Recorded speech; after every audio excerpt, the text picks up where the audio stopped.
चलिए स्टार्ट करते हैं। निवासी स्थिति तथा करदायित्व, ये क्वेश्चन नंबर 3 है। इसका 2 क्वेश्चन मैं करा चुकी हूँ पहले, जो पहली वीडियो में है मेरी। तो स्टार्ट करते हैं। ईरान के व्यवसाय का लाभ भारत में प्राप्त। एक बात पहले ये सुन लीजिए कि जो फॉर्मेट बनेगा कुछ इस तरह से बनेगा: particular, resident, not ordinary resident और रेसिडेंट। तो जो यदि मैं टैक्सेबल बोलती हूँ, यदि मैं कहती हूँ टैक्सेबल टैक्सेबल टैक्सेबल, तो अमाउंट इसमें इसमें और इसमें तीनों में आएगी। यदि मैं कहती हूँ टैक्सेबल तो अमाउंट इसमें आएगी, फिर कहती हूँ मैं टैक्सेबल तो अमाउंट इसमें आएगी, फिर यदि मैं कहती हूँ नॉट टैक्सेबल तो इसमें नहीं आएगी। टैक्सेबल कहूँगी तो तीनों में अमाउंट आएगी, टैक्सेबल टैक्सेबल कहूँगी तो 2 में अमाउंट आएगी, केवल एक टैक्सेबल कहूँगी तो इसमें अमाउंट आएगी, इसमें नहीं आएगी।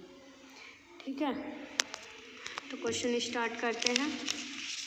मैं केवल आपको समझाने का प्रयास करूंगी। यहाँ पे ईरान के व्यवसाय का लाभ भारत में प्राप्त। पैसा हमने कहीं भी कमाया हो, यदि वो प्राप्त भारत में हो रहा है तो तीनों में टैक्सेबल होगा, तीनों में ही अमाउंट जाएगी। 50,000 50,000 50,000, मतलब टैक्सेबल टैक्सेबल टैक्सेबल। ठीक है, दूसरा पॉइंट है बांग्लादेश में व्यापार से आय जिसका नियंत्रण भारत करता है। कहीं भी यदि हम व्यापार कर रहे हैं लेकिन उसका नियंत्रण भारत करता है तो taxable taxable not taxable. Resident में टैक्सेबल, नॉट ऑर्डिनरी रेसिडेंट में टैक्सेबल और नॉन रेसिडेंट में नॉट टैक्सेबल। ठीक है, थर्ड पॉइंट है इसमें विदेशी कंपनी से अमेरिका में प्राप्त ब्याज वहीं के बैंक में जमा। तो देखो, यदि हम पैसा बाहर कमा रहे हैं और बाहर ही प्रयोग कर रहे हैं उसका, या बाहर ही किसी बैंक में डाल रहे हैं, तो फर्स्ट वाले में टैक्सेबल होगा, बाकी 2 में not taxable. Taxable not taxable not taxable. Clear है। फोर्थ पॉइंट है इसका कि विदेशी कंपनी से अमेरिका में प्राप्त ब्याज वहीं के एक बैंक में जमा फिर भारत में भेजा गया। देखो, मैंने आपको पहले कहा है यदि कोई चीज़ भारत भेजी जाती है या भारत में प्राप्त होती है तो टैक्सेबल टैक्सेबल टैक्सेबल होता है, लेकिन यहाँ टैक्सेबल तीनों में नहीं होगा। क्यों? क्योंकि पहले वहीं के बैंक में जमा कर लिया गया, उसके बाद भेजा गया।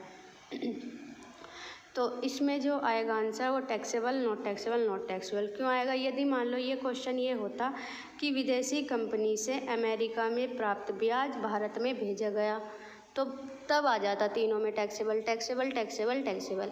लेकिन यहाँ पे पहले जो ब्याज प्राप्त हुआ है पहले वहीं के बैंक में जमा कर लिया गया, उसके बाद भारत भेजा। यदि कुछ ऐसा पॉइंट आता है तो केवल और केवल फर्स्ट वाले में टैक्सेबल होगा, बाकी 2 में नॉट टैक्सेबल होगा। चलिए चलते हैं नेक्स्ट पॉइंट पे। इसमें कहा है फोर्थ पॉइंट में विदेशी कंपनी से अमेरिका में प्राप्त ब्याज भारत में भेजा गया वहीं के बैंक में जमा। अब देखो, यहाँ पे वो कंडीशन बन जाती है जब तीनों में टैक्सेबल होगा, क्योंकि जो अमेरिका में ब्याज प्राप्त हुआ है, जो भी हमें पैसे मिले हैं अमेरिका में, वो पहले भारत भेजे गए, उसके बाद वहीं के बैंक में जमा किए गए। यदि वो पहले भारत में आ रहे हैं तो ही तीनों में टैक्सेबल होगा, अदरवाइज़ तीनों में टैक्सेबल नहीं होगा। पहले वाले में टैक्सेबल होगा, रेसिडेंट में। तो ये जो आंसर क्वेश्चन है हमारा, इसमें आएगा टैक्सेबल टैक्सेबल टैक्सेबल।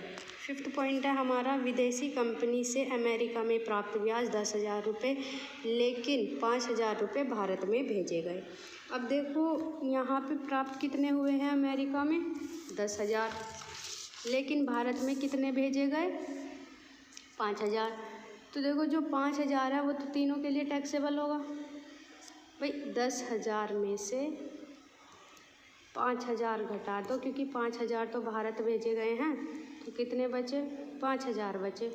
तो 5,000 ये तो इंडिया के हो गए और ये वहीं पे रह गए, मतलब वहीं कमाए और वहीं पे रह गए, वहीं प्राप्त हुए।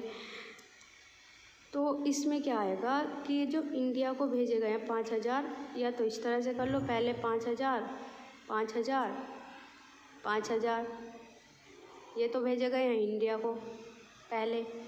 फिर जो 5,000 बचे हैं वो तो वहीं पे रह गए, तो ये taxable not taxable not taxable. ठीक है, या तो इस तरह से कर लो या इस तरह से कर लो कि 10,000 टोटल यहाँ पे दिखाओ और 5,000 रुपये इंडिया में भेजे गए, क्योंकि 5,000 वो यहाँ पे भी आ गए और यहाँ पे भी और यहाँ पे भी। दो तरीके से कर सकते हो आप। ये वाली कंडीशन बेटर रहेगी यदि आप इससे करेंगे तो, क्योंकि आपको इजी रहेगा समझने में भी और समझाने में भी।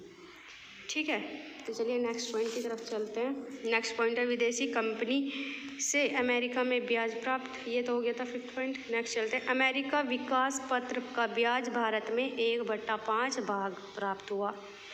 अब देखो, अमेरिका से जो ब्याज था वो था 50,000, लेकिन भारत में कितना प्राप्त हुआ? 1/5। तो जो 50,000 था उसका केवल भारत में 1/5 ब्याज प्राप्त हुआ है, तो कितना प्राप्त हुआ? 10,000 रुपये। अब देखो, वही फिर ये वाली कंडीशन बन गई हमारी कि जो 10,000 था वो तो भारत को प्राप्त हो गया, लेकिन जो बाकी बचा वो तो वहीं रहा। तो 10,000 10,000 10,000 और 50,000 में से 10,000 गए तो कितने बचे? 40। तो 40,000 यहाँ नॉट टैक्सेबल। क्लियर है? ठीक, नेक्स्ट पॉइंट पे चलते हैं। नेक्स्ट पॉइंट कहा है कि यूके सरकार की प्रतिभूतियों पर ब्याज 5,000 जिसका आधा भाग भारत में प्राप्त हुआ। देखो, फिर से यहाँ पे वही कंडीशन बन रही है कि यूके में ब्याज प्राप्त हुआ था, लेकिन उसका आधा भाग भारत को प्राप्त हुआ। तो अमाउंट कितनी है हमारी? अमाउंट है हमारी 5,000। तो देखो, 5,000 हमारी अमाउंट है, इसका आधा भाग हमें भारत में प्राप्त हुआ है। तो 2,500 और 2,500, तो तीनों में आएगा टैक्सेबल। लेकिन जो 2,500 बचे हैं वो तो वहीं रहे, तो टैक्सेबल नॉट टैक्सेबल। क्लियर है पॉइंट सभी? यदि क्लियर हैं तो लाइक ज़रूर करना, शेयर करना, कमेंट करना और बाकी बच्चों को सेंड करना ताकि उनको भी लाभ प्राप्त हो सके। Thank you.